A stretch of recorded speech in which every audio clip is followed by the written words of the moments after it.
will be better next time I try.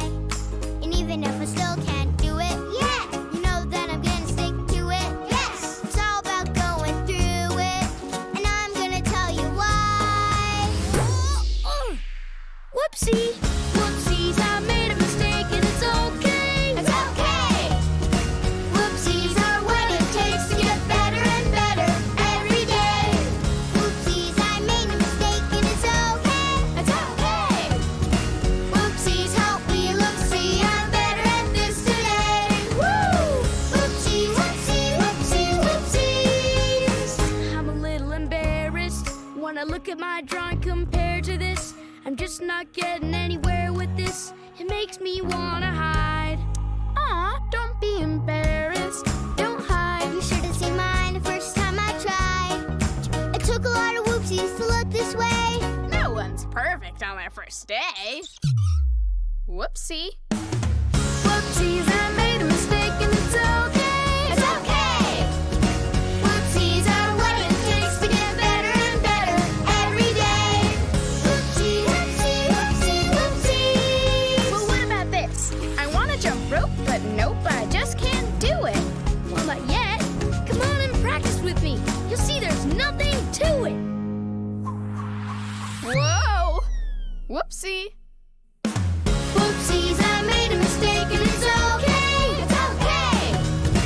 Whoopsies, help me look, see, I'm better at this today. Woo!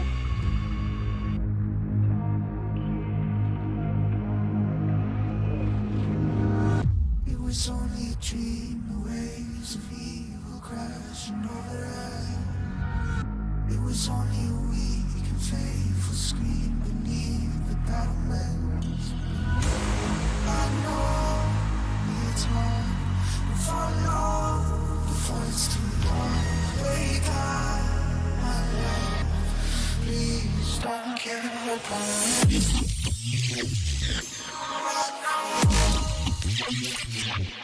It's hard. Wake up.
It was only a dream, the waves of evil crashing over us.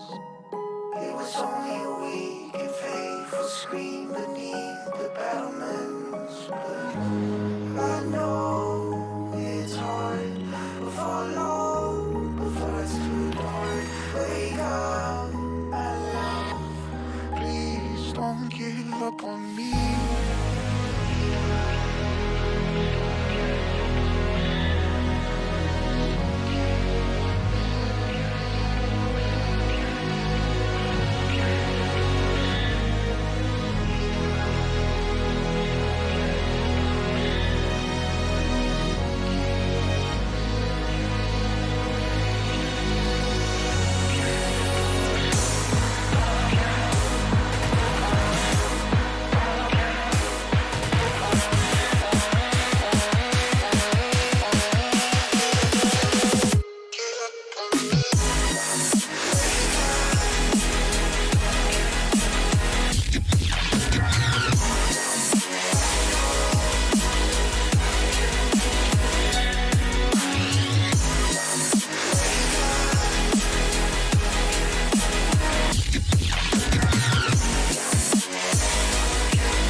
What is up? What is up, you guys? We are back at it again.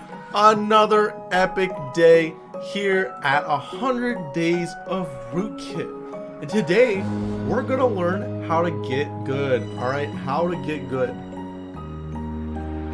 So let's take this journey today. It's gonna be nice and chill. Alright, nothing too crazy. Alright, I know all y'all are gonna rock it today. All right, how y'all doing? How's your days been? How has your day been? Y'all chilling? It's Saturday. Hopefully it was a good Saturday for you guys. Hopefully it was a good Saturday indeed. So, alrighty, let's finish up with our intro here. We're a Rootkit nonprofit based here in the US of A. We are 100% tax deductible for donations. Alright, before we get into that too much, we like doing a lot of free stuff, like the stream right now. This would cost you about $100,000 or more if you go to college. Don't go to college. If you want to spend that money, if you really have an itching for it, hey, I'm looking for that cash. All right, just send it our way. Don't go to any other boot camp either. They are almost all scams. They are over-promising and under-delivering and going to charge you $20K also on top of it. Don't do them. All right, we're teaching you everything and more than they're going to even get close to. All right, just come to us. All right, Papa Rootkit got you. On top of all this free stuff we're doing, we're also doing free giveaways, which week 6 just finished up. All right, we are going to give away another sweater tomorrow. All right, tomorrow. Additionally, we'll have our week 7 giveaway up live after the stream today. So make sure you go in and you put in your entries so you can go win some merch yourself. All right. If you do want to use this as your tax haven and avoid government taxes like how normal rich people do, then donate to us. All right, donate to us and you'll be one of our rich donors. We'll put a plaque on the wall for you. All right, but you can unlock certain merch rewards like our stickers, our epic collab t-shirt, which you can see right here. So awesome. And our sweater. I love that sweater. All right, it's a little too warm right now for me to wear it, but I'll wear it eventually again here on stream. Additionally, all donations are being matched 1-for-1 for the first 10,000 donations due to a very generous donor of ours. And we have a bunch of pillars here, like streaming for 24 hours straight, shaving my head here live on stream, and the one, it's okay. We don't need to get that far, right? Well, but shaving my beard, no one wants to see that. I did get some questions for the teaching 24 hours straight. Pretty much it's going to be like a chill Q&A sesh for 24 hours straight. I'll be here live available to kind of just chat, answer questions, go down rabbit holes, whatever. Not actual content, new content will be taught for 24 hours straight because that would kind of screw you guys over, all right? That would kind of screw y'all. Let's get it. I like it. Let's get it. So, if you guys haven't already seen some of the context clues, today we're going to be talking about Git. It is an essential dev tool. It's a core dev tool. All right. Why does it even exist in the first place? What does it even do? It allows us to keep versions and track the progression of our code base, essentially what we're making, and incremental snapshots. All right, it's very useful for many reasons, from solo development all the way to massive teams working on projects. How did it come into existence? Linus Torvald, remember that name? You should. It's in the history part of our cert exam, and there will be test questions on it. He is who made Linux. While he was making Linux, he saw that there were tools that were missing in regards to version control, and nothing really was doing it for him. So he said, I want that to exist and made it exist. So he also created Git, and it's a fundamental application that's used in pretty much every single company in the world that does software development. There is, I think, one Git alternative that's like kind of has a following, but I haven't stayed up to date with it too much. So Git is the name of the actual application. So let's go ahead and research Git here. So this is the logo of the application, and you can see it's a free open source distributed version control system designed to handle everything from small to very large projects with speed and efficiency. All right. The big thing is it's for version control. It's a version control system for your application. When you tie that in with other automation techniques, that's where you really get another level of power. So much so this job's been around for a while, but now they've labeled it as DevOps, which is for automating your processes in where you go from deving something to publishing it on a live server so your users can interact with it. Let me see here.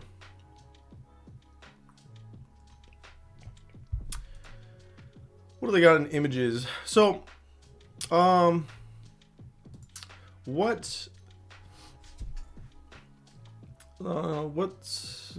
trying to think of like a real world equivalent. The only real world equivalent would be effectively if you were making like a book or something and you had version 1 of the book, and then you publish version 2, and then you publish version 3. This is common for textbooks, and effectively what you're doing is finishing your book. You're gonna zip it up into a zip file and then store it into a folder somewhere, and then you're gonna continue making it until you're at version 2, zip it up and store it and put it somewhere. That's essentially what this is doing, but in a more smart way. All right, in a more smart way. If we look at, yeah, this is a good picture, except it's low quality, of course. Hold on, let's click on it. Does it get higher quality? There we go. So it allows you to effectively have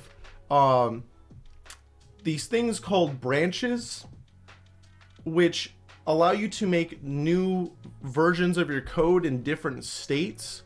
So that way one can be called main or live, and that's what your users would be using. If you're a game studio, that's what's published automatically to something like Steam or the Epic Game Store.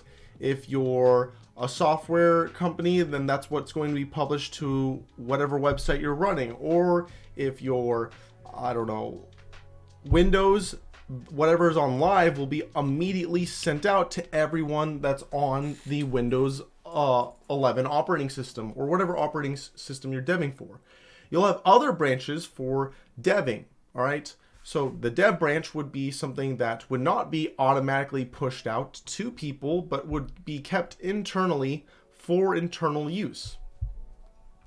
It allows you to do very cool things like, let's see here, Tesla Git structure.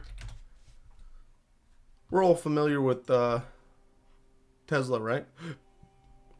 Where is this picture at? I think it's a release schedule. Tesla release schedule. God, these are just absolutely. Is it this one?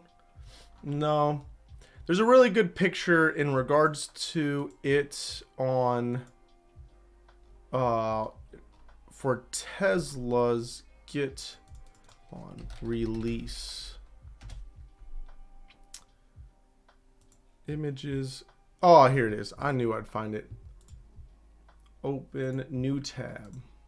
That is so small. Open as a new tab. Here we go. So here's a great example of kind of what Tesla's doing. And this isn't exactly what they're doing, but you can kind of get a better picture here. So each one of these little icons on the side are going to be branches. All right. what are branches? Branches are, you can kind of think of them as like different folders in a folder. So let's say you're making your game called Space Invaders, right? You're making a game called Space Invaders. That is the game. That's going to be a folder, let's say on your desktop. Inside of that folder, you would have more folders. In this example, you won't actually have more folders, but that's kind of how Git kind of works, where one folder is going to be labeled master. This is what's sent to every vehicle live in the fleet. Just immediately, once it's there, it's going to be sent to everyone. And all of these ones are different branches, different little folders per se, where code can be edited inside of and then messed with, tested with, and then eventually pushed up to master, and then it's a part of the master code base and then distributed out. Branches are usually for big topic things like master, develop, releases, or for features like adding a new music service, or if you're making a game, you know, adding a new combat system, etc., etc. Any feature you want to make a new branch for. And depending on what type of development flow you follow, you may be making new branches on every little ticketed item. All right, so hopefully this kind of puts it in perspective a little bit. Like develop will have some of the quote unquote like latest code. People will make new features and they'll merge it into the develop branch. They'll take their new features and add it to the develop branch.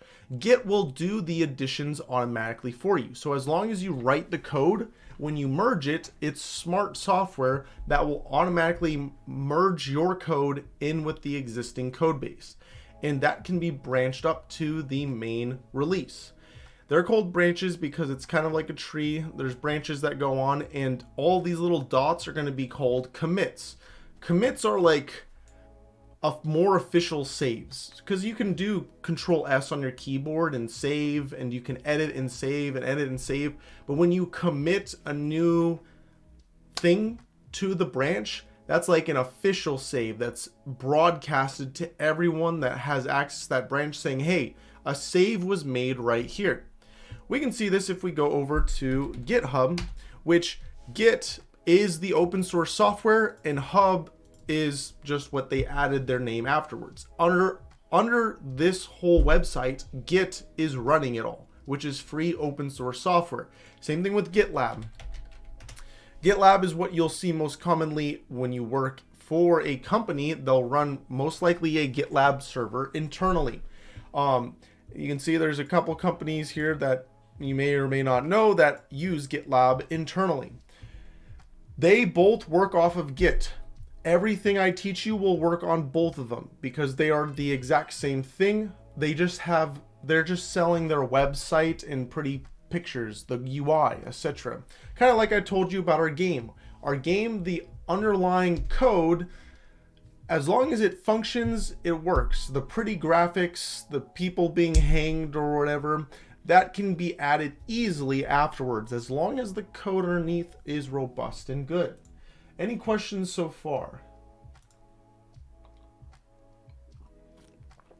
Remember, I am in the Discord for anyone that's a Patreon or Discord premium member, and you can join there and chat away if you have any questions. So before moving forward even more, I sent links yesterday in the 100 Days of Rootkit chat. Make sure you go to these links here. So you're going to need to do three things. You're going to need to make a GitHub account. You need to install GitHub Desktop, and you need to install Git itself. All right. Make sure you guys do that because you won't be able to follow along here in a second. So can we see an example of maybe some of these branches, etc., etc.? Let's see if we can take a look. Does the AI aimbot have any? I don't know. Yeah, they do. So if you look at GitHub, this is a pretty standard layout. Effectively, what you're seeing is all the files that are currently on the main branch. So currently, master is being phased out as the term for what's released or live, in favor for just main. All right, in favor just for main, because master slave was the older annotation, and it comes with some awkwardness sometimes. I pointed it out the other day in our staff chat, which I don't know if I should repeat here. Maybe I will, because I don't really give a fuck, but it's better. All right, it's better. It's better we move away from that, because it becomes very awkward in some situations. But if we look here, we can see files. These are the live files by default. By default, your main or master branch will show to everyone. All right. If you click on this drop down, you'll see potentially other branches that exist. These other branches most likely will be out of date or unstable. What does that mean? Out of date means they're old. Unstable means if you tried to run the code, it most likely will break, and it's going to cause you headache and pains. If we look here, we have this word called commit. All right, we have this word called commit. This is basically all of the hard save points, and this is the cool thing about Git. You can literally look back in history. You can see what everyone did and what they did exactly. For example, if I want to see what Kote did here, was he trying to add a virus to my program? Did he add the bug I'm trying to figure out right now? Like, what did he do? I can go over here and I can view the commit details, or I can also click on here and see the whole repo at that point in history. I'm gonna click here and view the commit details, and I can see here what exactly was there before. And so everything red is removed and green is going to be added. So I can see exactly at a quick glance what this individual did or did not do to the repo during this save point. So you can see there was a good amount of work that was done here. Now, this is a super awesome feature that's built in, happens automatically in Git. You don't have to do anything. It's just natural. So this is super cool. Additionally, everything is going to be referred to by their hash points. So hashes are going to be our blockchain technology that we use here. Even though blockchain came way afterwards, it's definitely going to go towards that marketing, I'm telling you. Hashing is a one-way function. All right, one-way function, which means you can't reverse engineer what data was put into it to make it that thing, or what data exactly that was. But effectively, it's a unique ID. It's a very unique ID tied to this commit. So we can use this unique ID to send it to other people when we're communicating about certain commits. All right, and when people need to look up certain commits. We can also, let's say we need to roll back an issue. Let's say we put something out there, we published it, and there was a bug, there's an issue, it's causing a lot of people pain. We can roll back that issue, which how we do that is we choose an older commit that we want to revert to, aka back up, back up, back up. All right, we're backing back up. We're undoing history. And you have to refer, when you do that backup, to this little ID here. All right. So just recently, there was one of these, if you guys play League of Legends, Riot Games, they've been on a hot streak of mess ups, hacks, etc., etc.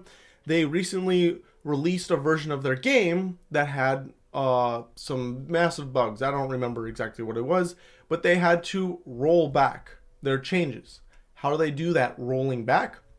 They're using Git. Behind the scenes, they are using Git for their version control.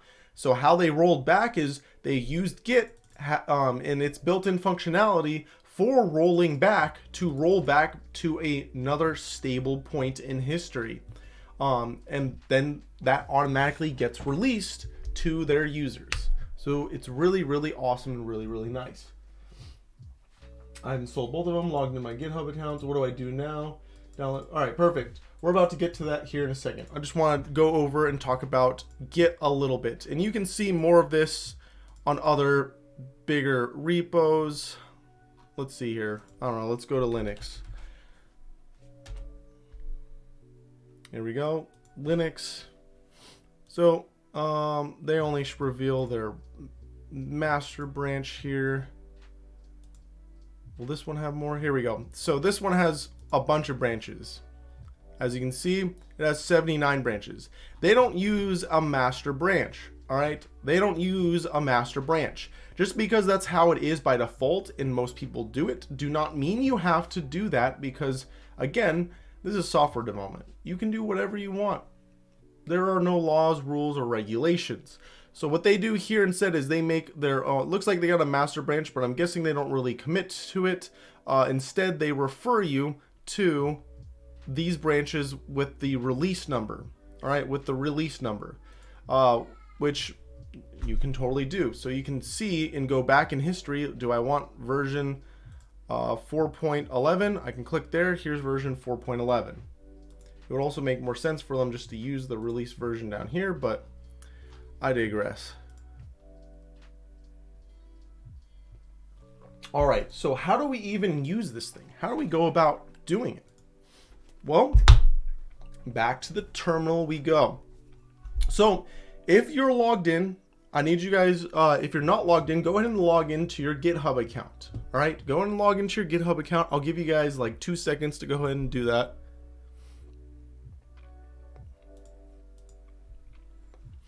So once you're logged in, you're going to see this little plus button right here. All right, you're going to see a little plus button here. And it's going to say new repository. This is one way you can create a new Git repo. We're going to make our first Git repo utilizing this method. We're going to click on new repository.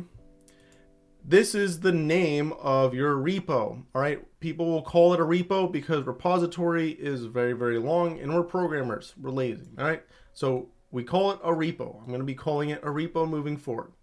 So this, you can name whatever you want. Need inspiration? How about animated palm tree? I like that name. We're using it now. So I'm going to call mine animated palm tree. You can name yours whatever you want. All right, the only thing is there are some rules. You cannot have spaces in the name. You have to have minus signs, tags. All right, tags in between as your spaces, because this is a slug that goes in the URL up above. So it has to be proper URL formatting. Then you can have you have options here for public or private. You can choose either or. This will just, you know, public will be viewable for anyone, and private will just be viewable for yourself.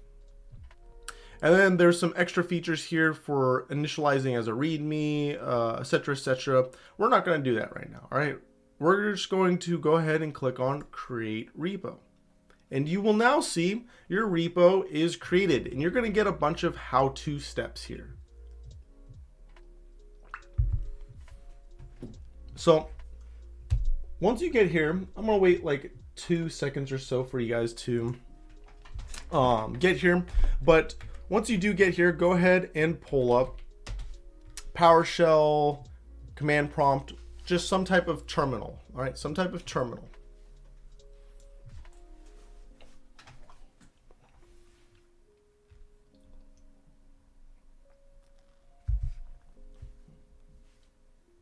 All right, we all good? You guys all caught up?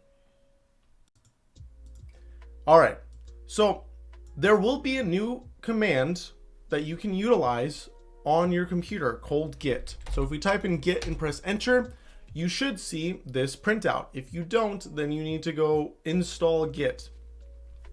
When you type in git by itself, it automatically prints the help menu. And when it prints the help menu, it literally shows you every single functionality that you get built in. For example, a init is how we can create a brand new repo. We just made one using GitHub, so we don't need to create a brand new one. But what we may want to do, if we look at this option right here, is do clone. Clone a repo into a directory, because we made one just right now on our GitHub account. We need to clone it, though, to our local computer. Now, we can go about this one of two ways. If you're using GitHub Desktop, you can view all of your repos right here. If we want to add, and then you'll see, so if you click on current repo, there's a button here for add and clone repository.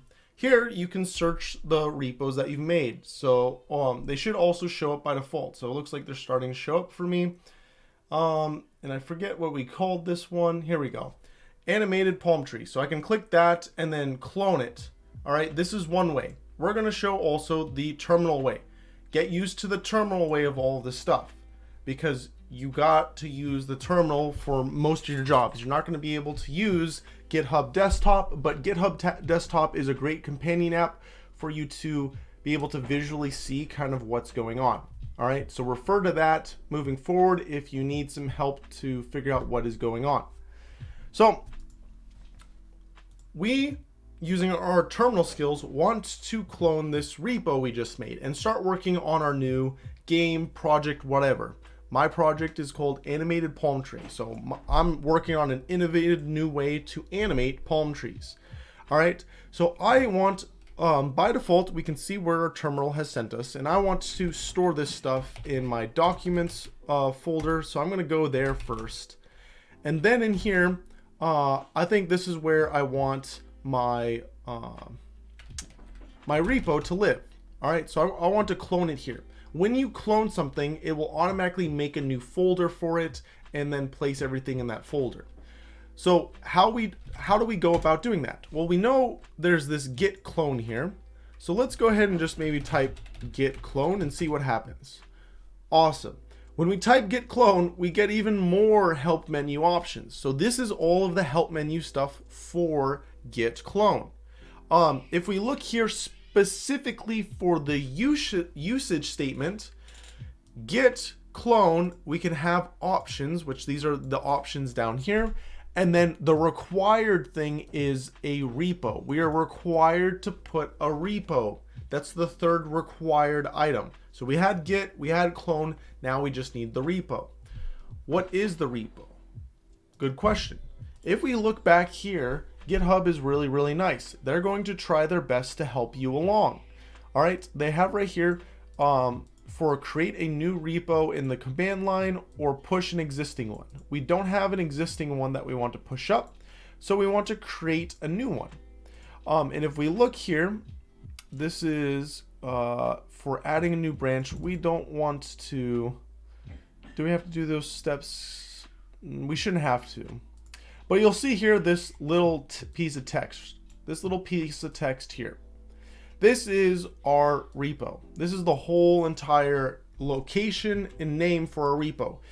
It's not just a file location per se, because this is on GitHub's website. So that's why GitHub's website is going to be here. All right. So we're going to copy this entire thing. There's a little copy sign here. You could also copy this. All right. And then we're going to go to our terminal here.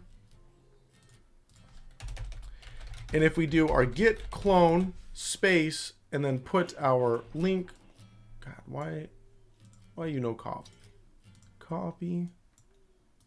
There we go. And we put our link there. We can now clone our repo. So if we press enter, you'll see it is starting to clone. It's asking about some fingerprinting stuff. I'm going to go ahead and do yes. And there we go. Permission denied for the public key. You don't have rights. This is public, right? This is public. Interesting. So this is probably going to require, since we didn't, the steps for startup are different depending on whether you created a README file by default in it or not. So since we didn't create a README file in it by default, we're going to have to go through these steps here. All right, we're going to have to go through these steps here, it looks like. So let's go ahead and run through these steps they have for us outlined here. So if we see, we got some echoing going here. So echo should be an indicator for you that this is going to be for what operating system?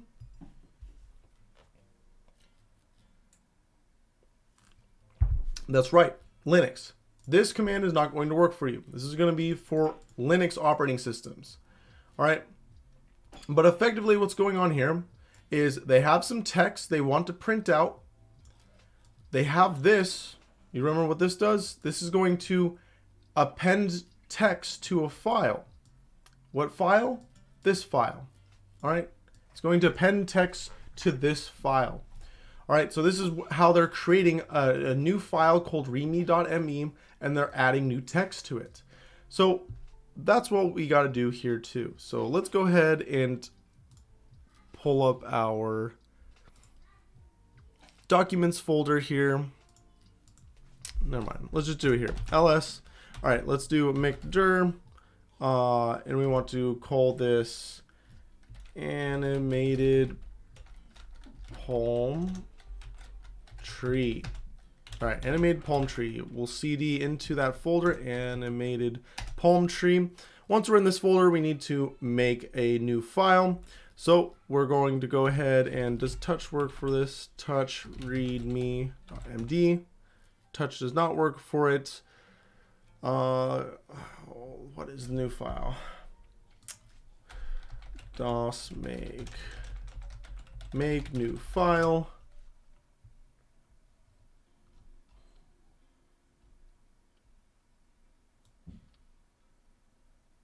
Why you gotta do this? Why you gotta do this to me? Command prompt make new file.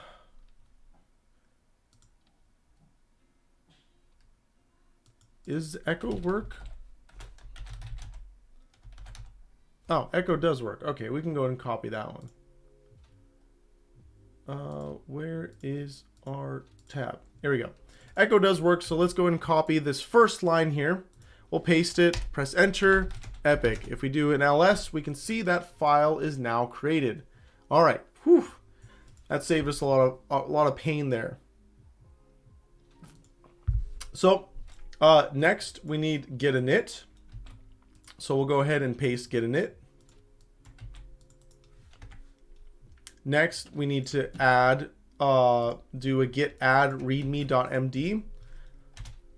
Next we need to make a commit. So what's going on here is this is basically just having you go through the first steps of making a commit and making a branch, and then officially publishing it all. All right, this is just a general first step that you have to take. We're going to go through and get some more practice at this, so don't worry about it too much. Just go ahead and copy and paste all of these lines in to the terminal, and then when you get to the end of it, we're going to have some fun going through all of this. So why do you gotta do this for me? Git push could not read. Why are you not? All right, could not read repo GitHub.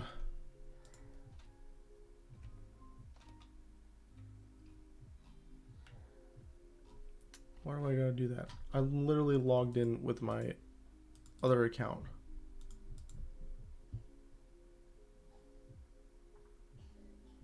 Okay, so this is being a pain right now, and we're not going to go through these debugging steps. So the way to bypass all of this pain is we're going to use the GitHub, what do you call it, application here, and we're going to basically to clone our repo. So what the issue is right now is, at least on mine, hopefully you guys are not running into the same issue, because by you setting up this application, it should automatically have the creds for your GitHub account attached and on your computer. What's happening for me right now is that the creds for my GitHub account are not being recalled properly. Oh, try using the HTTPS link instead of SSH. Okay, that might be it. Join the GUI master race. So effectively the keys are wrong. So I need login creds on my computer, and they're not where they're supposed to be, or they're not set up properly right now. So the easy way around it is just using the GUI here. All right. There's also Kote saying if we switch here, so you have SSH and HTTP options here. Going to the HTTP option should resolve this because it is a public repo. If you have this set up as a private repo, you will most likely run into the same issues as me if you don't have your keys set up properly. If you don't want to worry about your keys and whether they're set up properly or not, use this GitHub application. It will avoid all of the pain for you. So we're going to go here, clone repo. We're in documents in GitHub, so we'll just need to go to the GitHub folder, and we want to clone the animated palm tree. All right, I'm going to click on that and click on clone. Bam, it has now cloned it. We're inside of it. Well, not inside of it right now. Let's go and back up and go into GitHub and then / animated palm tree. All right, sweet. So we're inside of there right now. So if you look here, it's going to say cannot publish unborn head. So we need to have a child together, all right?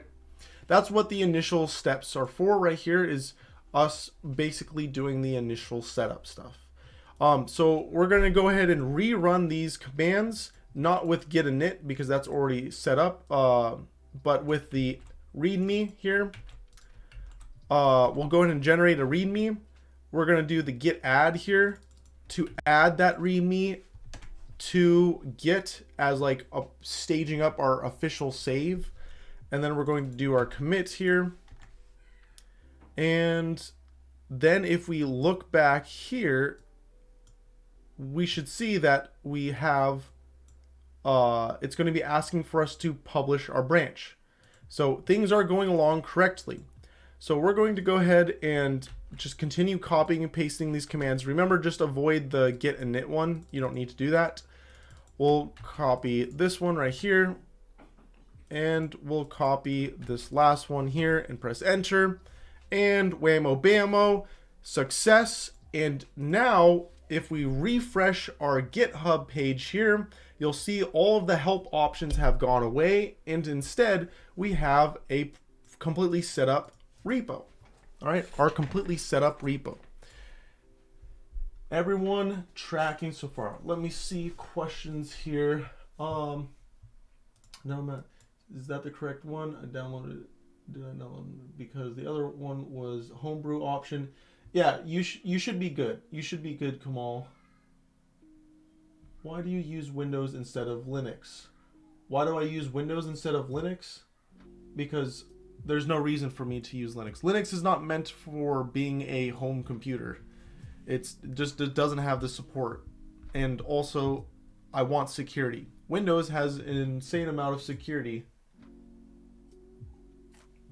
If you want more context to all of those answers, then go back to our operating system parts of our 100 Days of Rootkit, and all of your answers will be, all of your questions will be answered there in regards to operating systems.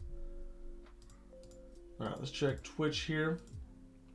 Looks like we got no questions. All right, sweet. Alrighty, is everyone good right now? Do you guys all get your GitHub account here all set up and dandy?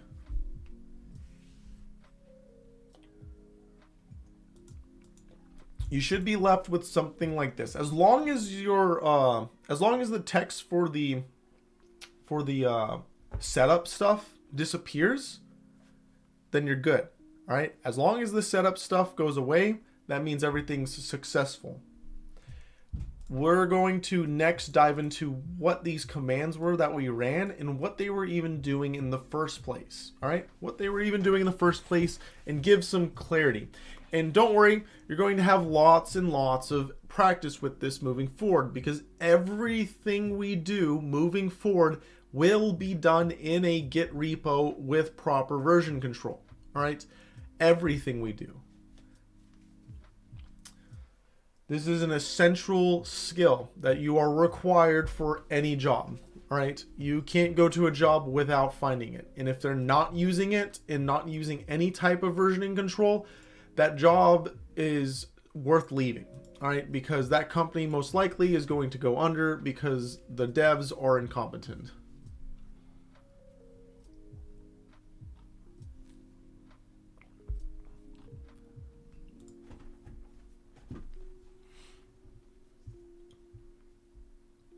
All right, I don't see any questions rolling through. So we're gonna go ahead and chug along here. So I'm gonna go ahead and clear my screen. So there were a couple commands there that we utilized. All right, so if we bring up our if we bring up our GitHub guy right here, you should see an option here, this first option, to open your repo in an external editor. It should say open in VS Code, but if it doesn't, there's a little options button right here where you can select your editor. If you click on this, you can select which external editor you want from this drop down. Also, you can select your default shell. So I have the option of PowerShell, this Git Bash shell, this command prompt, and this Windows terminal shell. I'm going to keep it on PowerShell. Go in and click on save. This button is very, very convenient. You do not need to use this button to open things in VS Code. You can just memorize the location of where this repo is. So what I have highlighted right here. And you can just open that like any normal folder. I'm going to go and click this button because it's right here and it's very, very convenient. Here we go. We're in. It's going to ask me about permission stuff. I'm going to click on yes. And we have one single file in here. If we look, here's the file. All right, here is the file that we have. And this file is what's generating the text on the site right here, specifically this README. This README file, which you'll commonly find in most repos, has a .md. That means it's going to be a markdown file. What is a markdown file? It's basically a text file with looking for special symbols. And when it has those special symbols, it's going to display the text in a nice, potentially nice looking way. So for example, this pound sign or hashtag is going to make this text very, very big. And if we go over and look at another repo, for example, like the aimbot, you'll see here that you get this nice little pretty text here. This pretty text is all a part of the README file. If we click on the README file, all right, you're gonna make me do it this way. If we click on the README file and click on raw, okay, I did not want to do raw.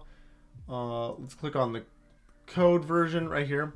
So the little code little icon right here, you can see what's actually in the README. So the raw version of the README, and you can see this is how it originally looks and how the formatting kind of works. Inside of Visual Studio Code, it's really, really convenient. They have this little button here with the magnifying glass. This, when you're in a README file, if you click it, it will display the README file as it looks when it's rendered. All right, so if I start typing stuff, you'll see that it will show up how it's typically going to be rendered. So if I do 2 pound signs here and start typing and do 3 and start typing, you'll see that I get a bunch of different varieties in regards to my text sizes here. So you can go and mess with this, and this can be very, very convenient and useful for you, specifically as maybe notes. Maybe you're running benchmark tests and you want to log them somewhere. Maybe it's a how-to guide on how to set it up.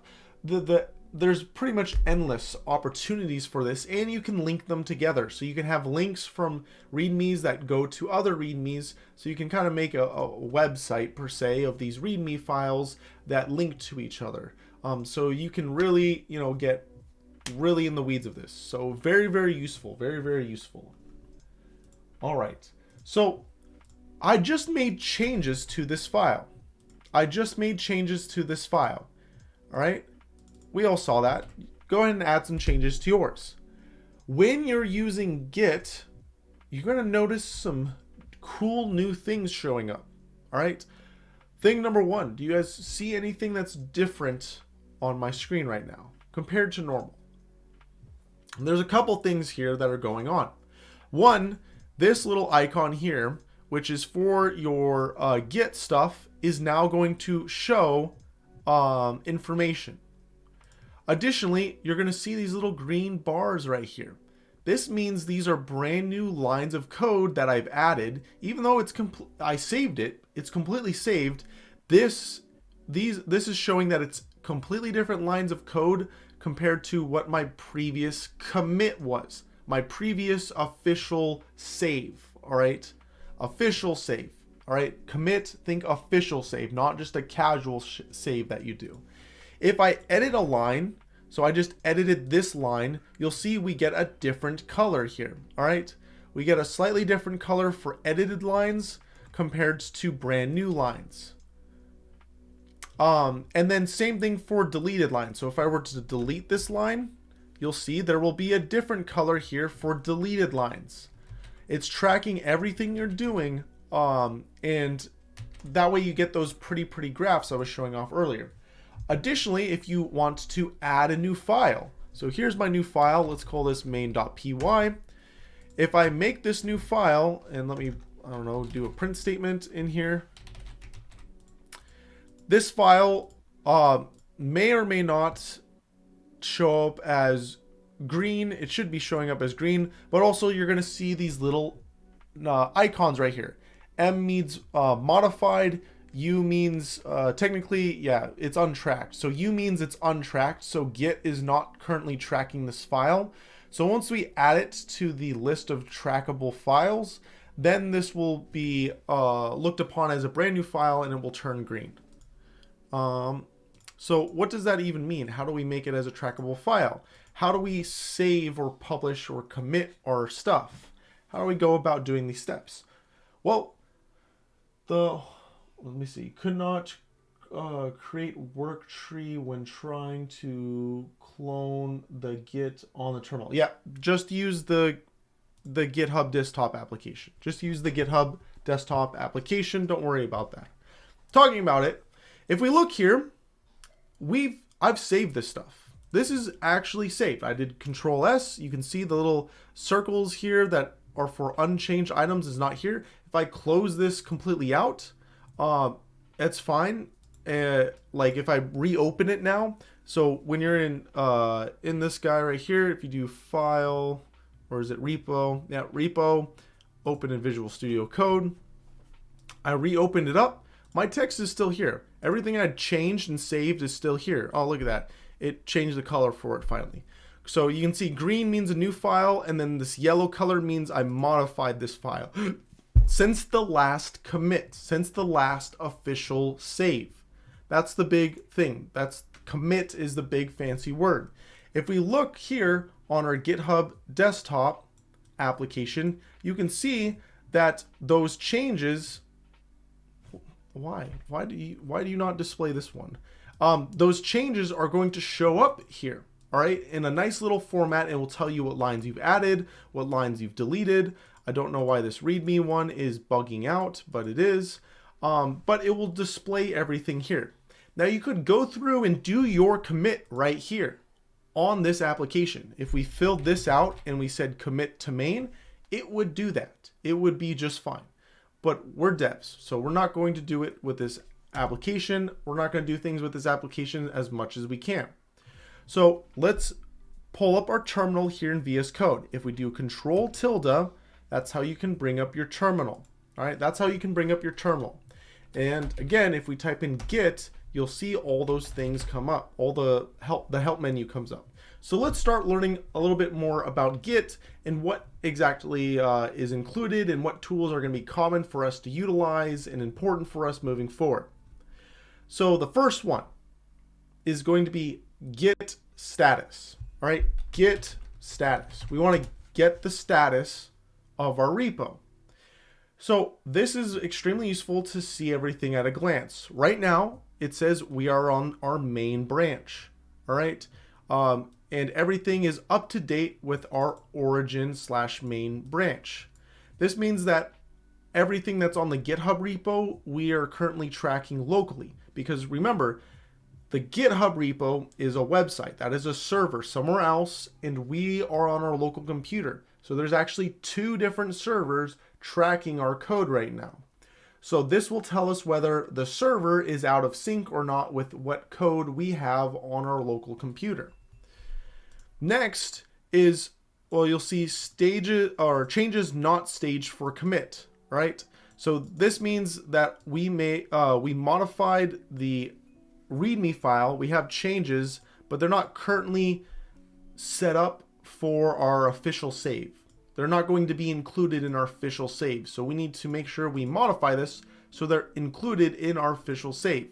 Additionally, we have this thing called untracked files showing up, which we do want to track this file. So we need to add that to our files tracking, which is extremely easy. It's the same command to do that for both of them. This thing called git add. We'll get in there in a second. And then here at the bottom, it says no changes added to the commit. So we haven't added any changes to the official save, right?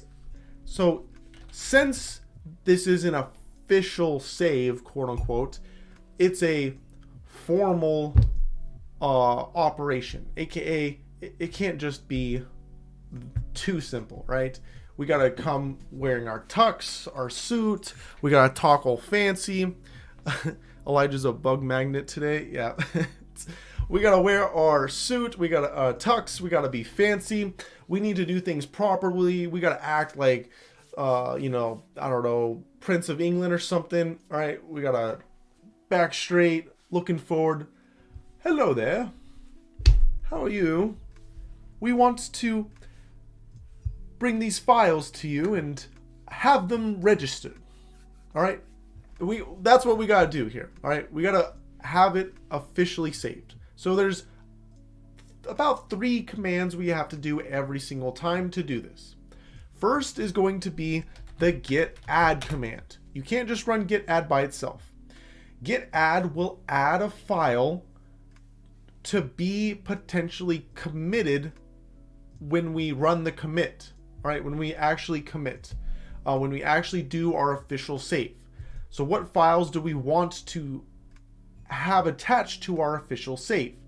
Now, there's a couple ways you can go about this. You can type in every single file that you want, so our main.py, and press enter. Then git add our readme.md and then press enter. That's a lot of typing, all right? You can do it if you want. It works just fine. If we now do a git status, you'll see that we got some of the information we had before, but now it says changes to be committed. So these are the changes that are about to be officially saved when we run the commit command. And it will tell us what files are going to be officially saved. All right. This is great. I want to show some other ways you can do git add before we do our commit here. So if for whatever reason you might have messed up your git add, it happens sometimes. All right, it happens sometimes.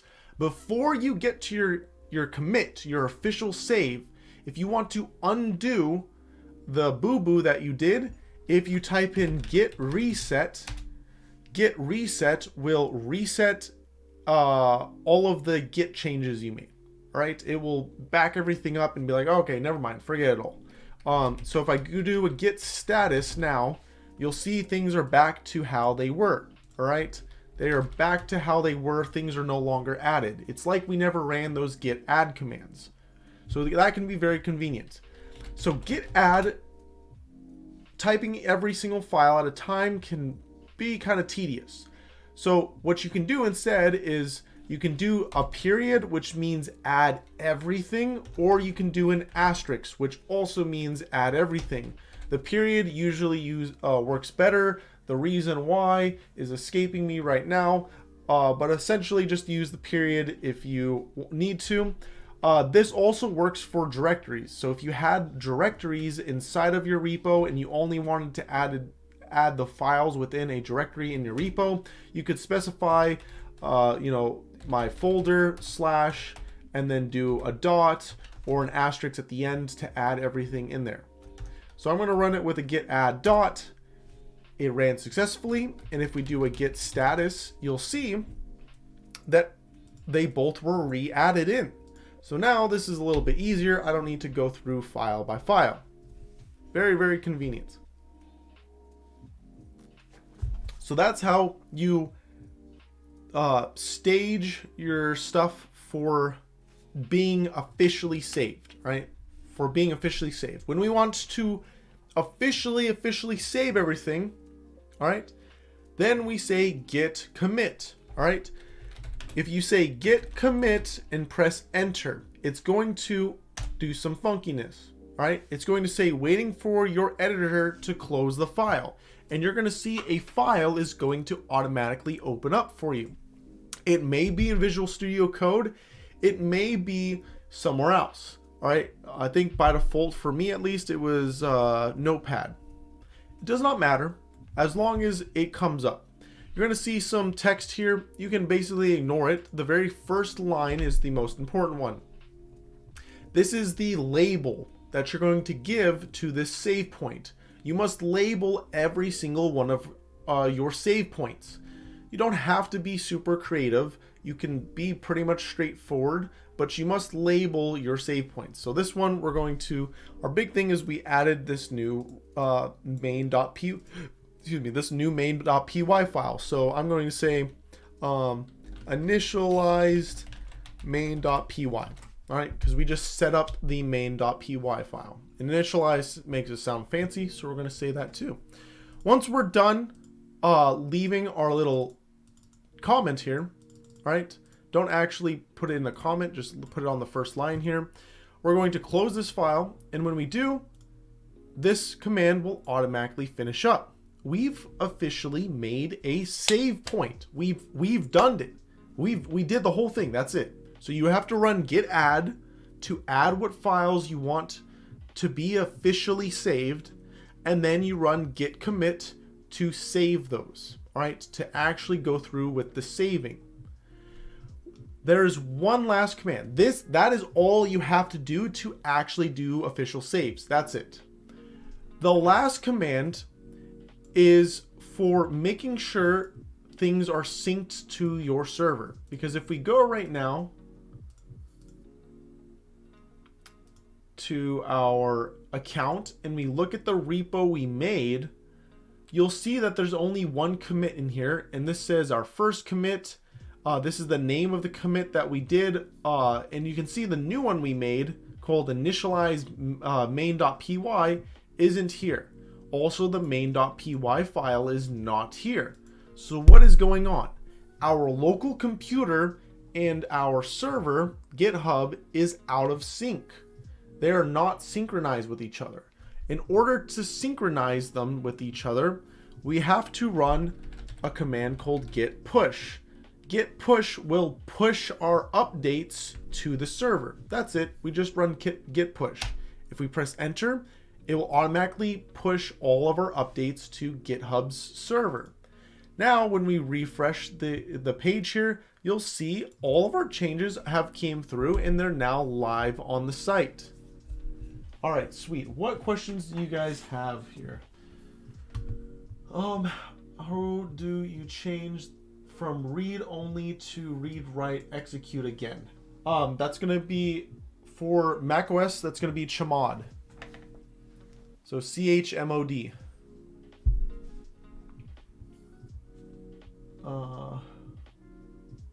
Yep, things are already set up for the bot working on AMD cards. You need to look at the README, and if you can't figure it out, then that's too bad. It's meant for people that are willing to go try to figure it out.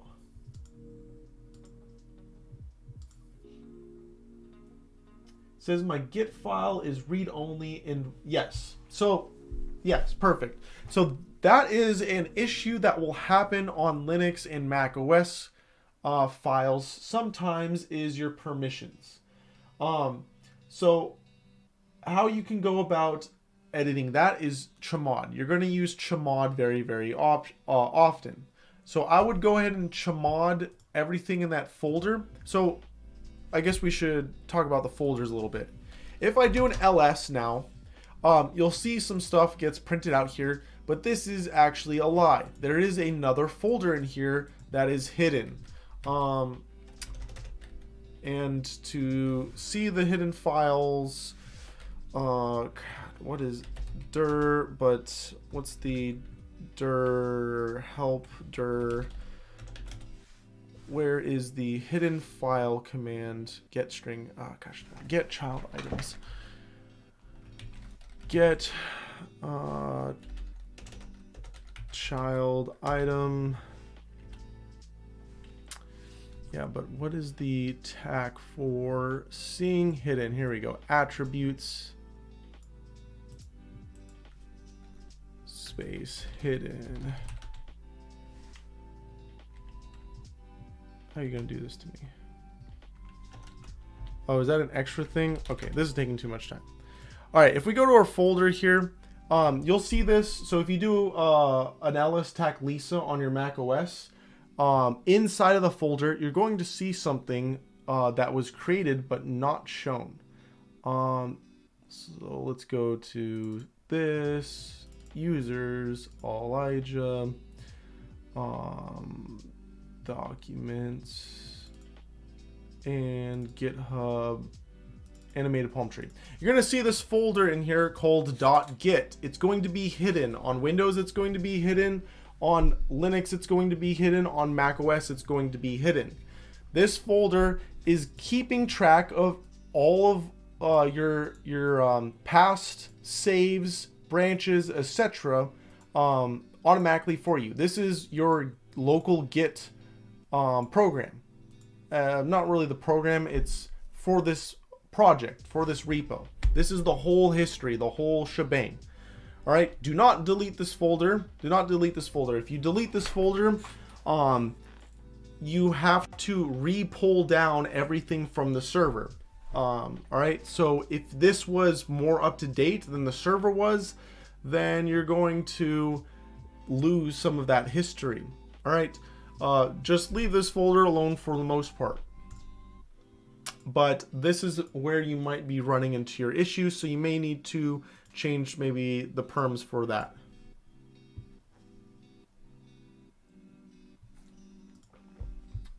What other questions do you guys have?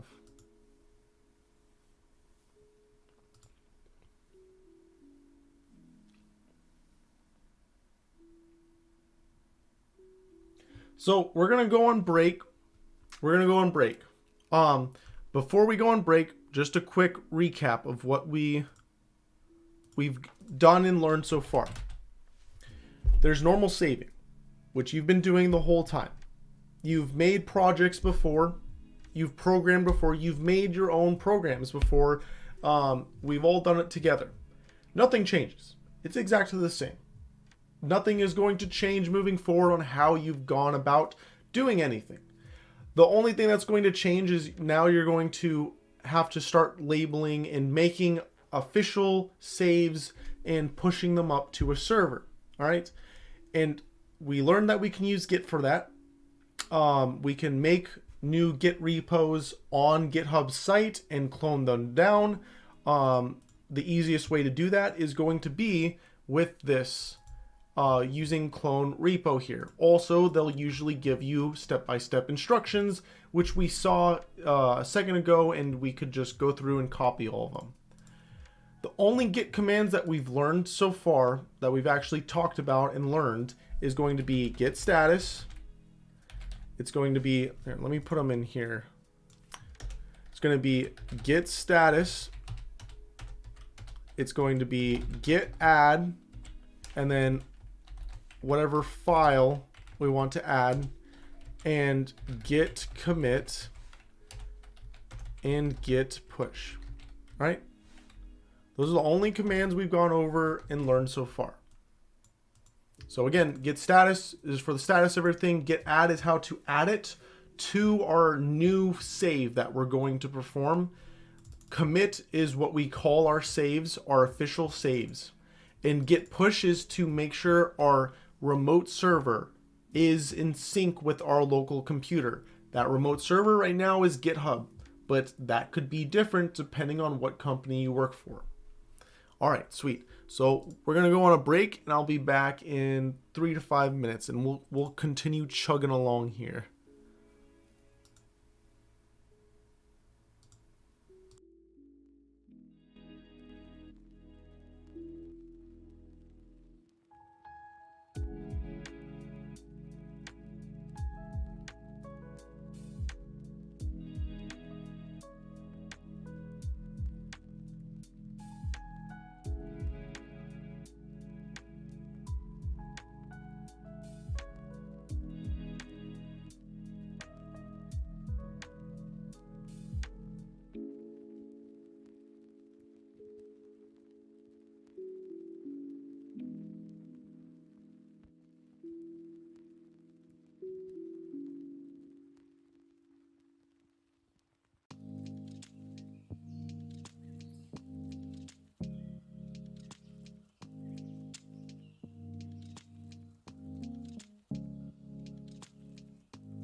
What is up? What is up, you guys? We are back at it again. Before we move on, if you didn't know, we're Rootkit, non-profit based here in the US of A. Pull this up right here. In the US of A, we like doing things for free, like we are this class right here, which you can go to college for $100,000+, or you can just give us that money if you want. We're teaching you everything they're going to teach you in college and more to get certified as a dev with our comp sci cert. Also, there are boot camp, a lot of different other boot camps out there that you could go to, but most of them are just straight up scams, and there's been lots of high piece articles put on them by CNN, Fox News, and what other news source you want to consume about how terrible and bad and scammy they are. They usually range from $15,000 to $20,000.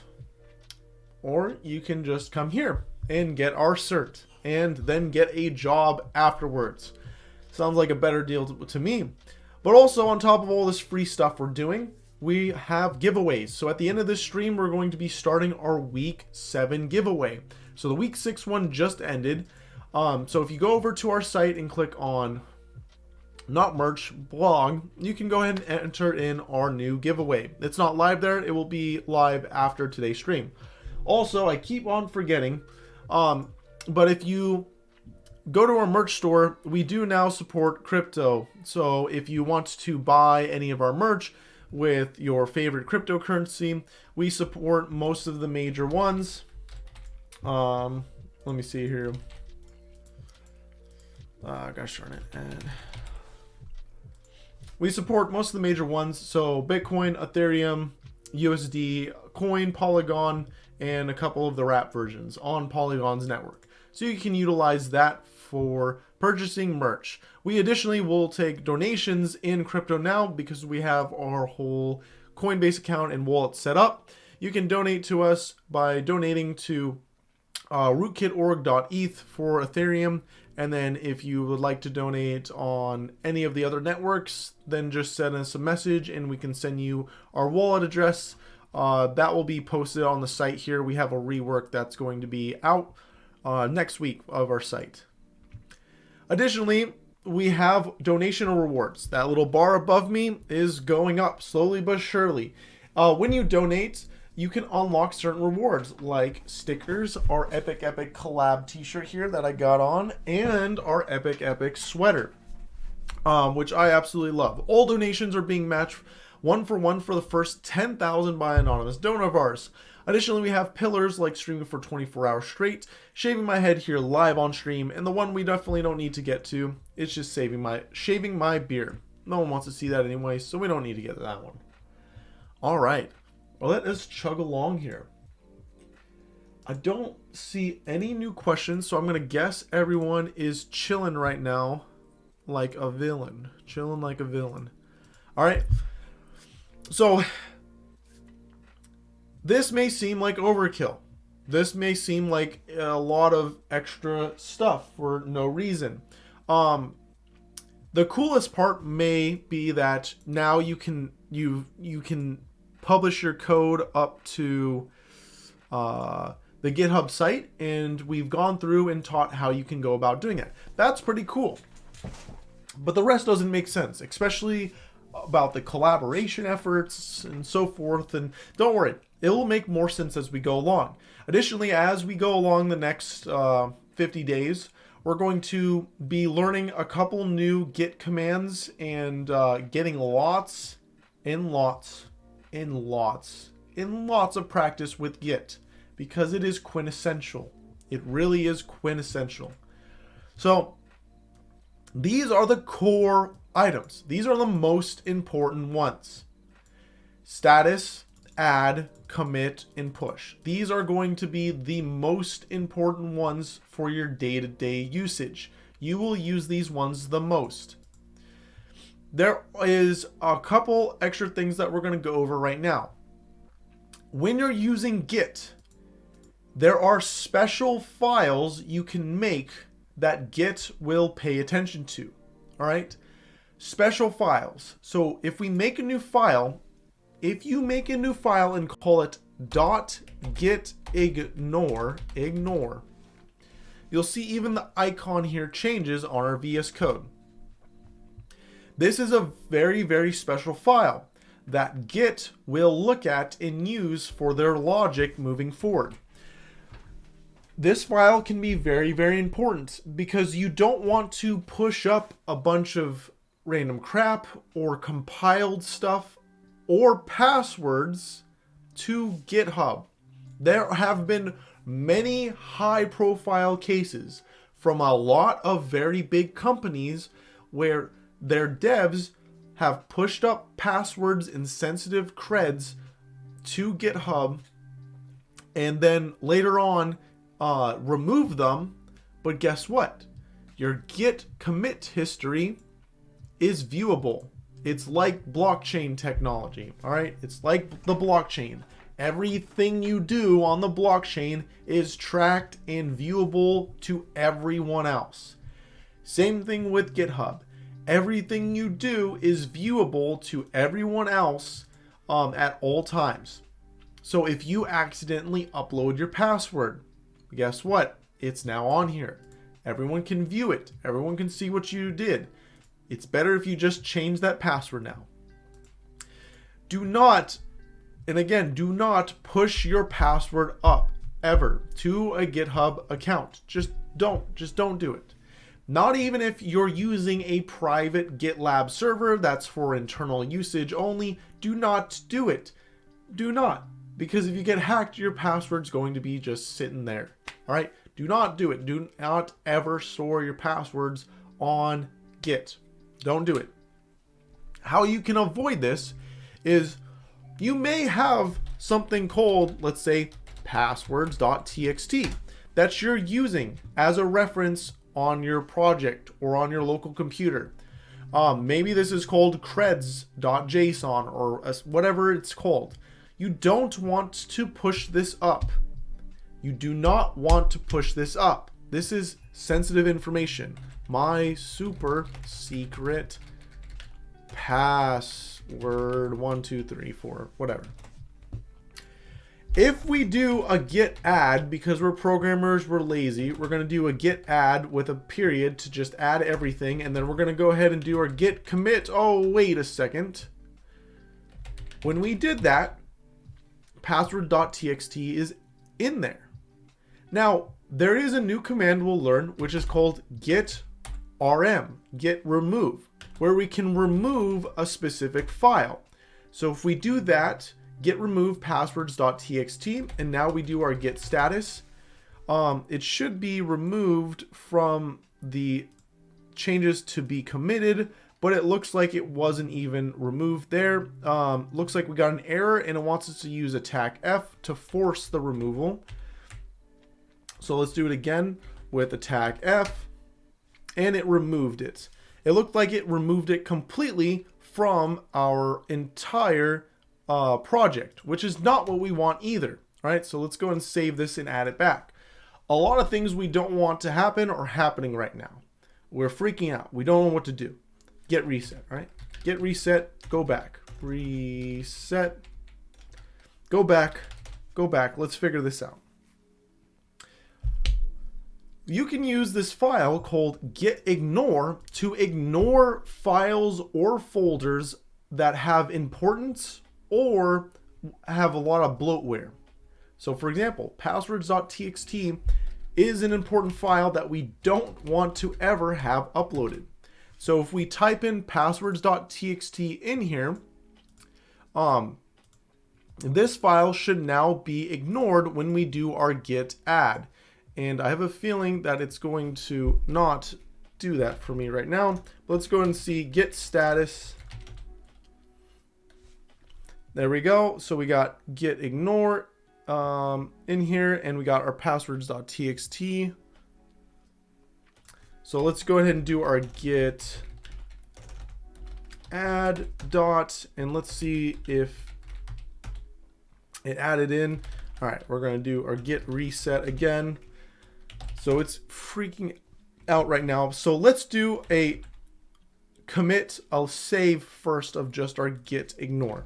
So git add our git ignore dot git ignore. All right, let's add that first, and then let's do a commit saying adding our git ignore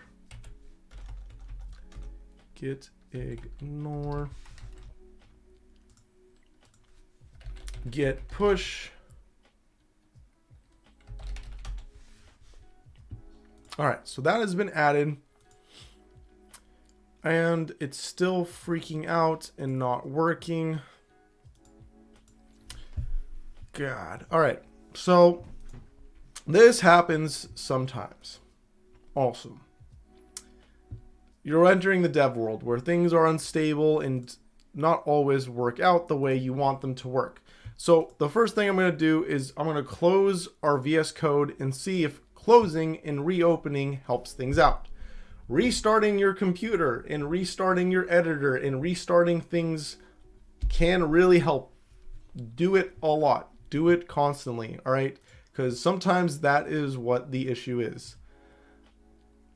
Let me close this one also. Reopen. And it's still as untracked. Change. Oh, why do you gotta do this to me? So git status.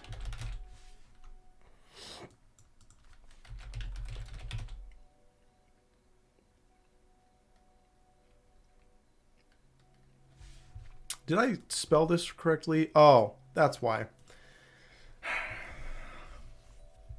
So if you're illiterate like me, you'll also run into more issues than the normal person, all right? You'll run into more issues than a normal person. So make sure you read a book every once in a while. Don't be like me, all right? All I do is listen to audiobooks, all right? So if you spell things correctly, for some reason, things usually work out compared to when you don't spell things correctly. So let's spell this correctly with passwords with an S. All right, passwords with an S. Let me pull up the. Oh, Susanna, I see. Sorry, I didn't have the chat open.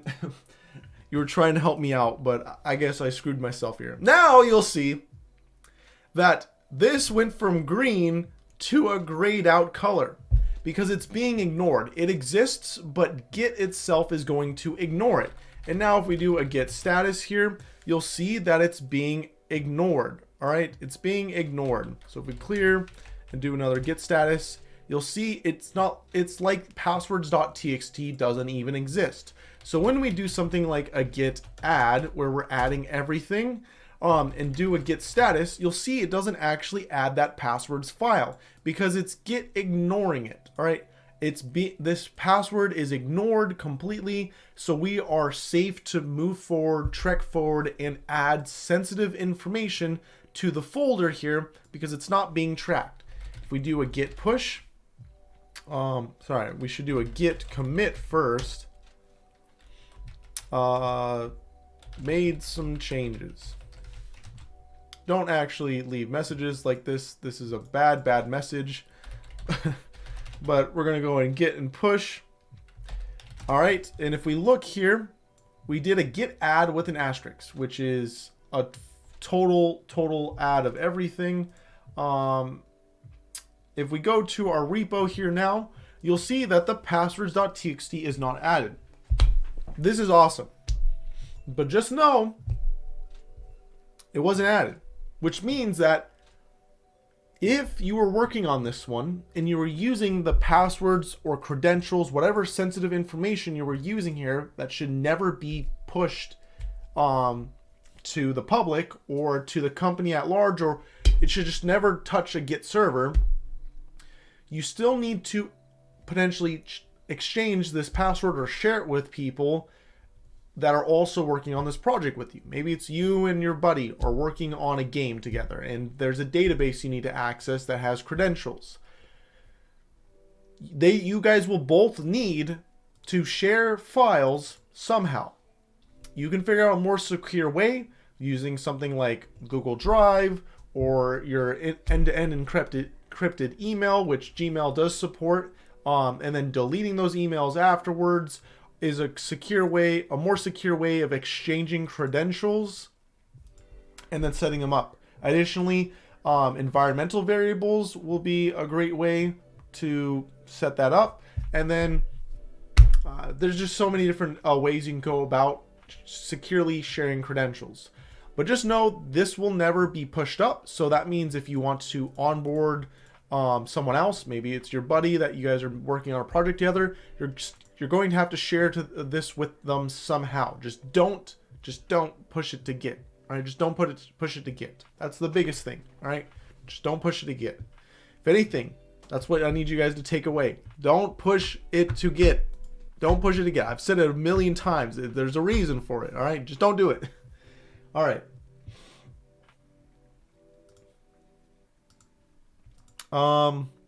Let's see here. What else for Git should we cover?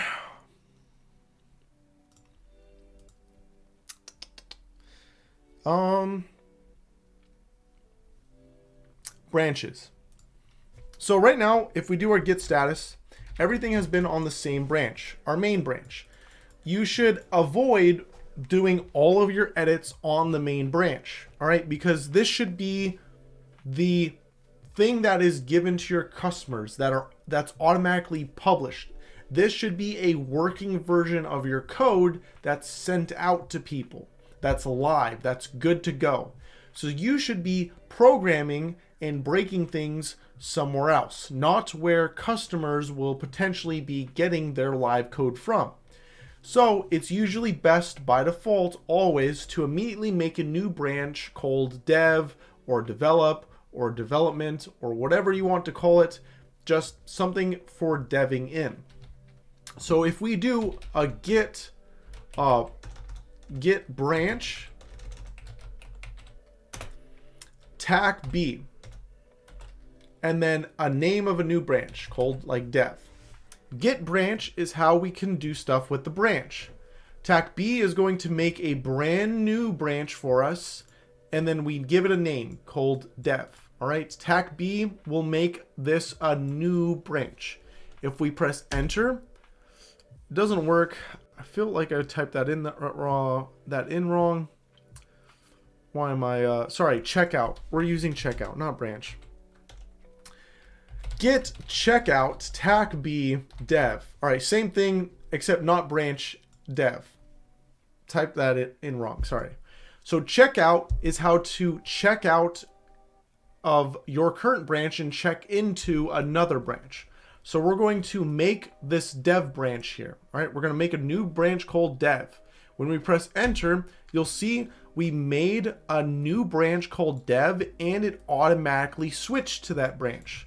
So now if we do our git status and press enter, we're now on the dev branch. We're no longer on the main branch. We're on a brand new branch. All right, brand new branch. You will see absolutely no changes to your code here. Absolutely no changes to your code here. And that's fine. It's for you to start deving on. So if we go ahead and maybe add some new files here. So I don't know, let's say hp.py, and we added another password. I guess the password doesn't really matter. Let's add, we just learned about git checkout. And this is going to be our branch, and git checkout tac b branch, which we'll talk about the difference in these two in just a second. So we just did these. All right, sweet. We switched to a new branch and we're doing some development on it. All right, we're doing some develop on it.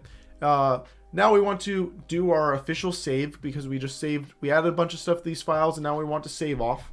So we'll do a git add, and then we'll go ahead and do a git commit, and we'll say made our new epic changes.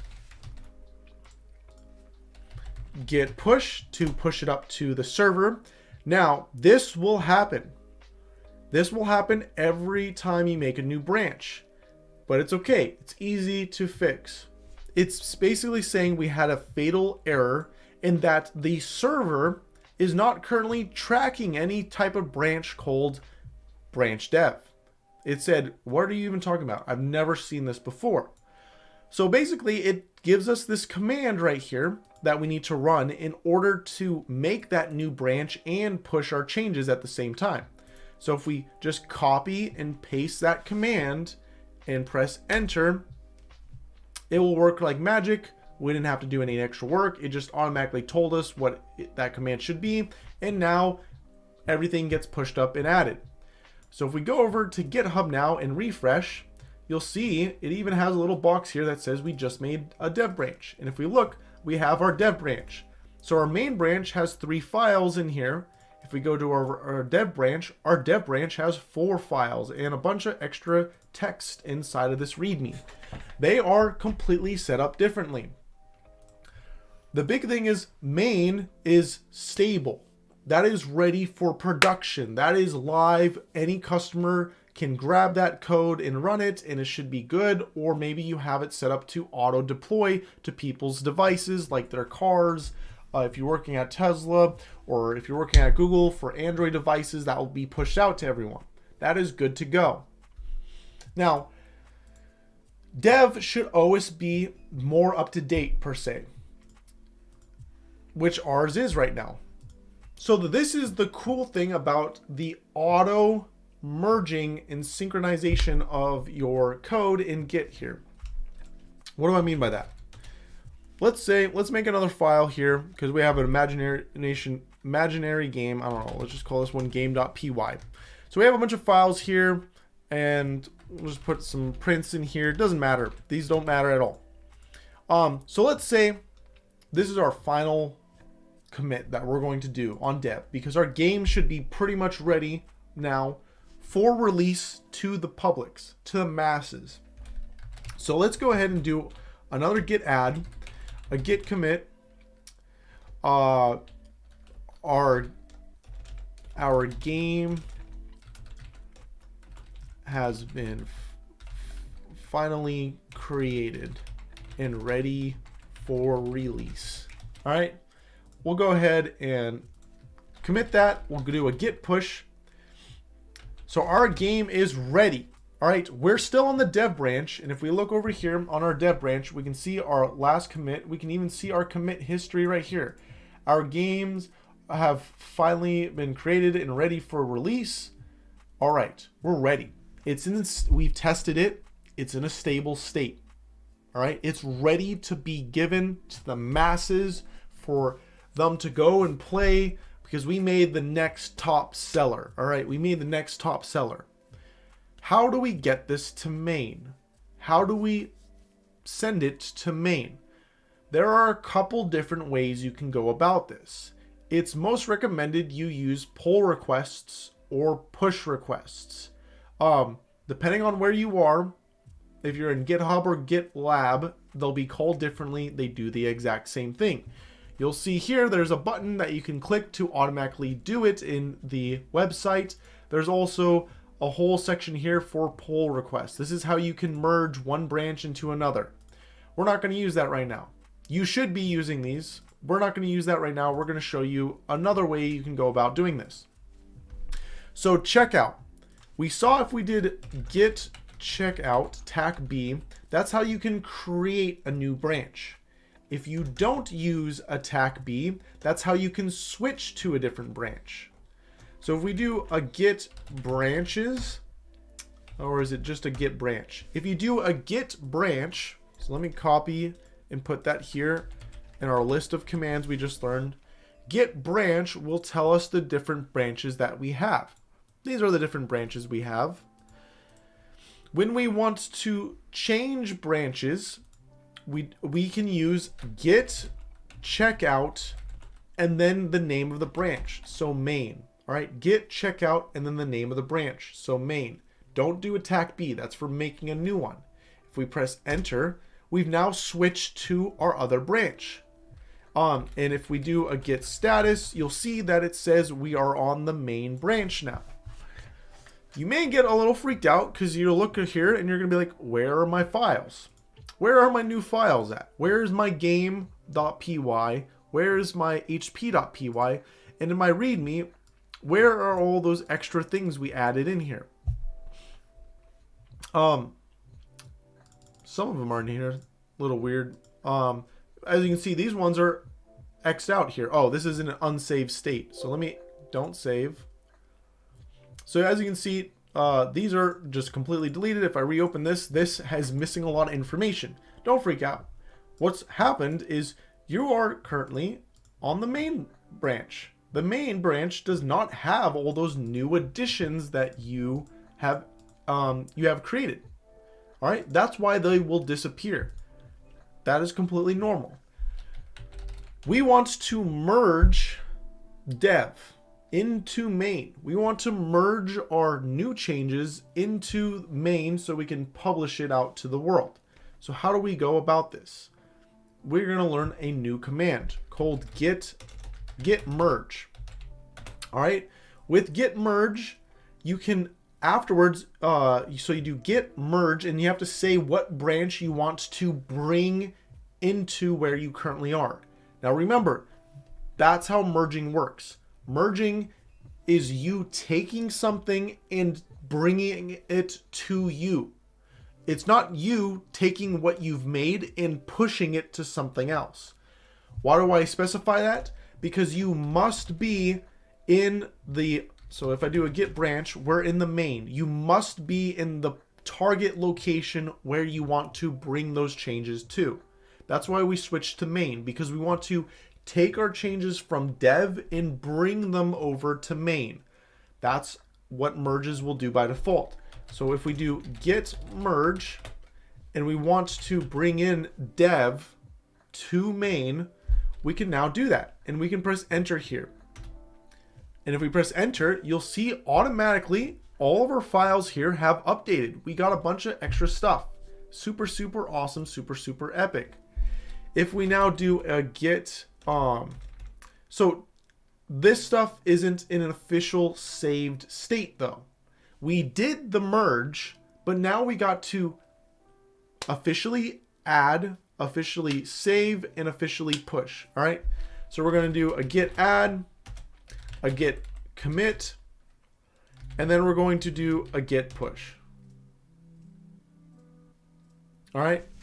So now our changes have officially been pushed up.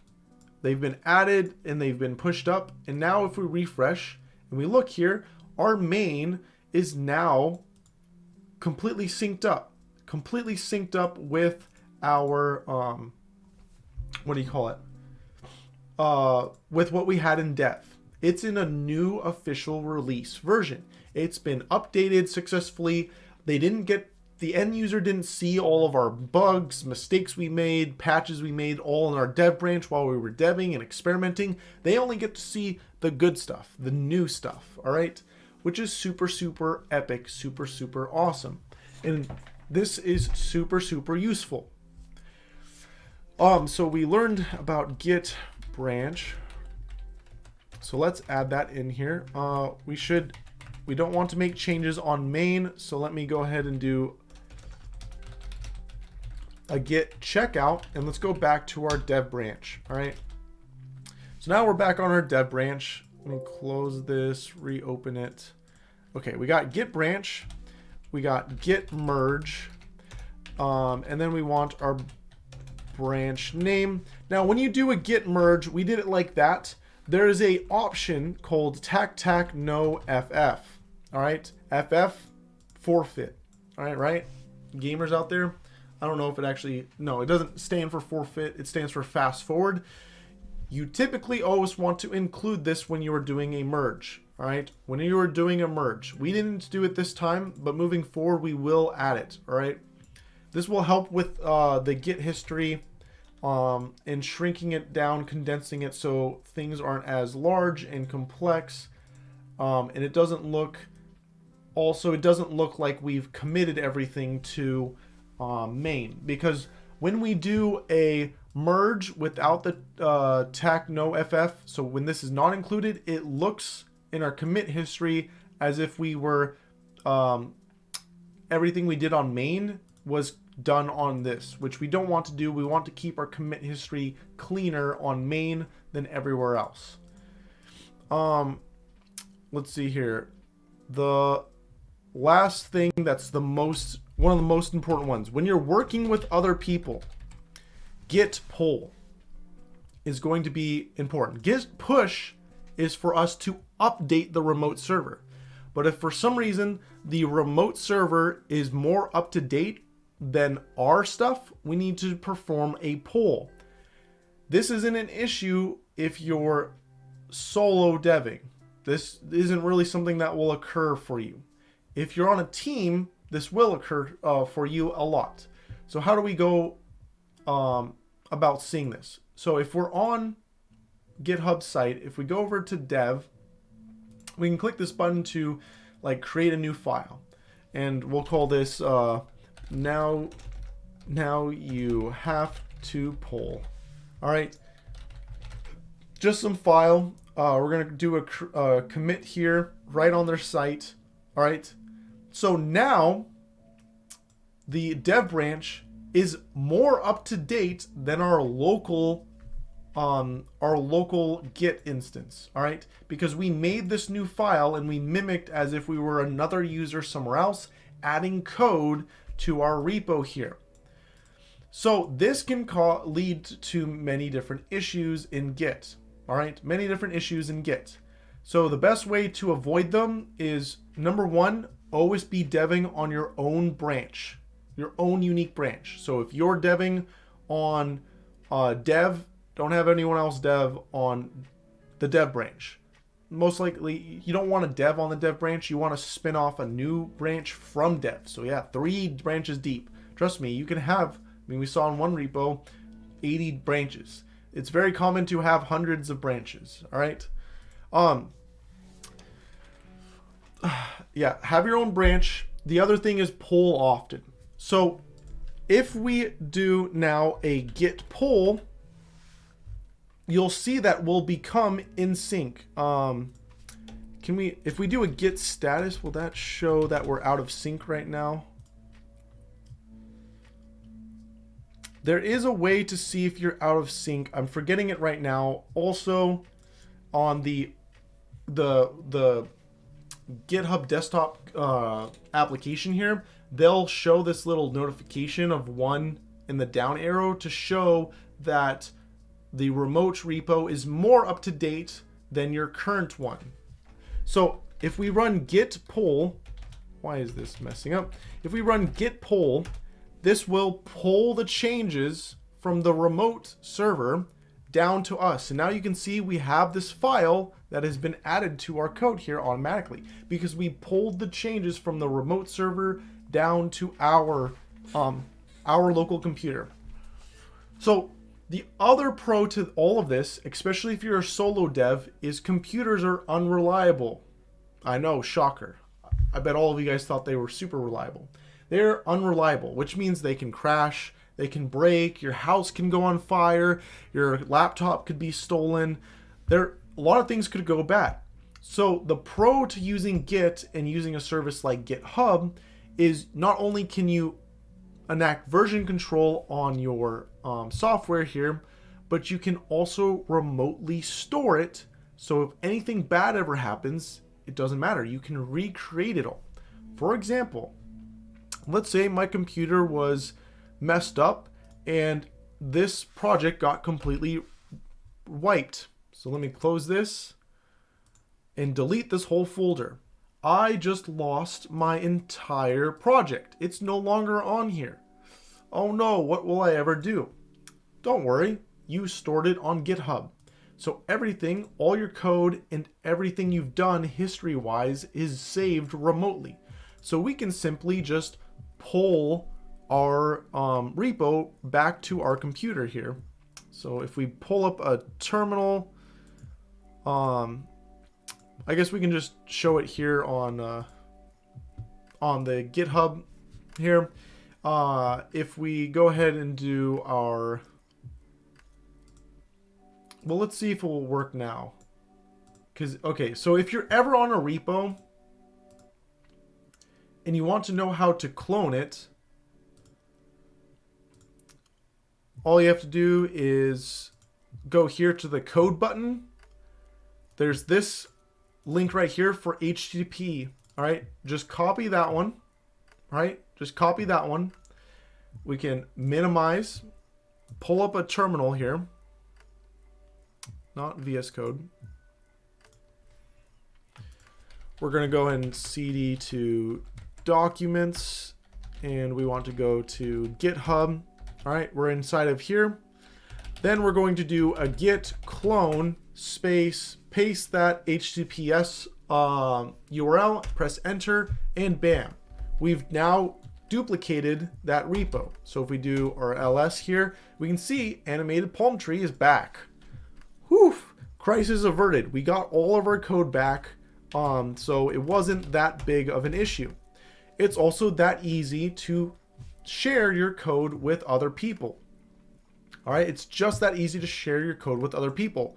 For example, let's say you are perusing through GitHub one day and you find this really cool organization called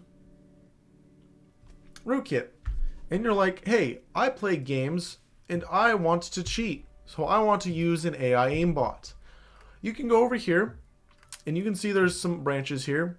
But you know, main is supposed to be good to go for usage. That should be stable. So I'm going to go and click on code here. I want to clone this, so I'm going to copy. I'm going to go over to my terminal. I'm going to go right here to my GitHub folder. This could be in any folder. I'm going to do a git clone and then paste this and press enter. And I already have something called AI aimbot here, so I'm going to cd out one. And I'm going to rerun it right here. So git clone, and look at that. I just cloned the whole entire repo for the AI aimbot. If you want to do the same thing for anything on GitHub, it's just that easy. If you want to go get some multi-million-dollar pieces of software, for example, the Linux kernel, we can go over to Linux and we can grab all of the code for this multi-million-dollar piece of software. It is here for you to use. If you want to use something that Facebook has, so we go over to Facebook, search all of GitHub. We can go over to Facebook's GitHub profile. Now they're called Meta. Oh, look at that. They publish a lot of stuff here for free for people to use. These are all multi-million-dollar pieces of software. You can go get them. Don't make things from scratch. Just take it. It's here for you to use. Meta has stuff. Microsoft has stuff also. I think this one's for Microsoft Learning. But the point is, you can come here and you can grab all this material. Multi-million-dollar pieces of software are available for you to utilize here for free. You can go grab it, edit it, and make it your own.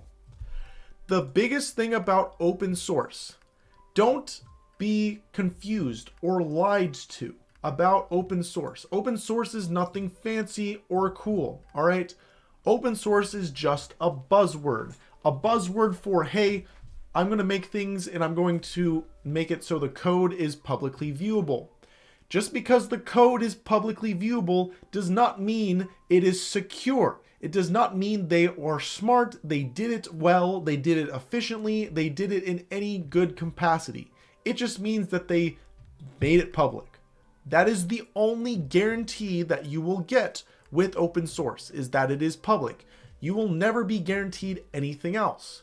So be wary with open sourced software. It's been documented many times and will forever that people put malicious code in their open source software And then it becomes very popular because it will be a Trojan. What is a Trojan? Remember, a Trojan is normal software that has some hidden malware in it, all right? Hidden malware inside of it. They will do that and you will use it and you won't even know until it's too late, and then it's on the news and it comes out that Amazon and Google and everyone was using that and they all got compromised, and then it's a whole ordeal. So just because someone says their stuff is open source does not mean it is safe or secure. So be aware of that. The only way to guarantee it is to do your due diligence, but that means spending time, etc., etc. So you're always going to be screwed in the end unless you can afford that, or if you can really trust when someone tells you something is secure. So you have to figure out who you are willing to trust. You use open source all the time when you go about programming. When you add additional functionality to your programs via things like pip, which we'll get into here in Python soon, all that is going to be open source software. They're called libraries. This goes for every language. They can install user-made stuff. Be wary. Make sure you're using stuff that you trust and that's vetted as much as possible, because that can introduce exploits to your program. Additionally, the biggest thing for open source is the community. All right, the biggest thing for open source is the community. Open source is supposed to be open, free for people to use to help empower and better everyone around the world. Whether you're in the US, Brazil, India, Pakistan, Bangladesh, it does not matter. All right? You can get access to the same high quality resources as everyone else. But on top of that, you can help contribute to it. So, for example, our AI aimbot. This goes for the Linux kernel and everything else. If you see a bug in this code, all right, if you see a bug in this code, you can clone it, which we showed how you can go about cloning it. And then you can do this thing called a pull request, all right? So you basically will clone it, you will push your new changes up, and then you'll create a pull request, which is basically you asking for your changes, your bug fix, to be added to this repo, right? To be added to this repo. It's an official request. So if you ever want to contribute to one of our repos or anything, for example, like Linux, you can do that. And you can see here, there's 310 pull requests open on the Linux kernel. And every time you contribute to open source software, GitHub will give you some badges, but additionally, you'll show up as a contributor to that project. So there's been almost 14,000 different people that have added code to the Linux kernel. So if you do contribute to things, you'll get these little badges, achievements that are new that they just added. It's still in beta, but it helps you bolster your portfolio. That's the true power that you can get from your GitHub portfolio. Not because you made projects and that you added them there. No one cares or going to spend the time to look through them. If you made something that was a very useful library that gained lots of popularity, put it on your resume. No one's really going to look at your GitHub unless you make massive claims like that. Then they will look to verify that you are who you say you are. That is absolutely massive. The other thing is, put it on your resume if you contribute to other massive repos. All right? There are a lot of massive repos out there. If you contribute to the rootkit repos, that is something you can put on your resume also, and it looks really good. Because guess what? When an organization is wanting to hire you, if you're volunteering your time to help people, to empower people, to add to free code without any type of compensation backing you, you're doing it out of your free own will because you're passionate or whatever your driver cause is, it makes you look good. Who would have figured? All right. People look for that when you are applying for jobs. Volunteers and volunteer work in people's resumes are at an all-time low. It's very hard to find people that are generous. So if you are that, it makes you look so much better. All right, it makes you look so much better because people like generous people. It means you're inherently going to be more kind and selfless compared to the average individual, and you're doing it more for passion than anything else, which is hard to find in any job space. And this doesn't just go for the dev world, this goes for any job space. If you are volunteering, whether it's for Rootkit or any nonprofit, large or small, if you're ever volunteering or a school system or whatever you do, if it's volunteering, make sure you put that on your resume. It makes you look really, really good. All right. Any questions on any of that?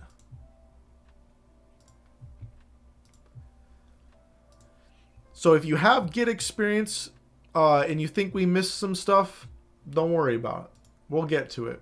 All right. This was mostly just going to be a base introduction to Git. Add this in. This was just a base introduction to Git, how we're going to use Git. We're going to use it moving forward because we've officially created version 1 of our word search game. And our customer is going to ask for new updates. And we only want to auto send them updates based off what's stable, good in the next version. So moving forward, starting on Monday, because tomorrow is going to be our chill Q&A day, Monday we're going to add our code to a new Git repo. We're going to version it properly. Then we're going to send it to the customer, and then we're going to get new requests from the customer of new additions to make for our game. And then we're going to make some branches and start developing the new version. All right, we're going to go through a whole workflow just like you would in the real life. So we're going to get lots of Git experience, so don't worry too much if you did get a little confused on any of these commands. Just remember, I got to do a Git. Whoops, this is the wrong. Can I open, please open the trash. There we go. Git check out dev. There we go.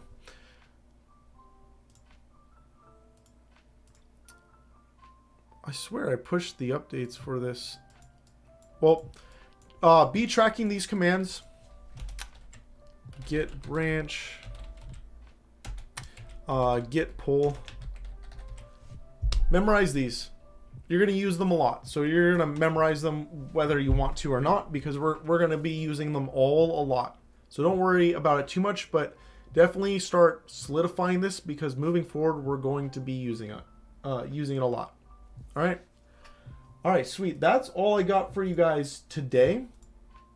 If you have any questions, go ahead and ask them. If not, tomorrow is our chill Q&A day. Tomorrow is also where we're going to be polling for who won the sweater that we're about to give away. So bring your questions tomorrow. Ask away as many questions as you guys want. We can review everything from the last week and beyond. And tomorrow is going to be as long or as short as you guys would like it to be. All right, up to like a 2 to 3 hour cap. Alrighty. I'm gonna wait another minute to see if there's any questions. If not, that's all we got for you guys today.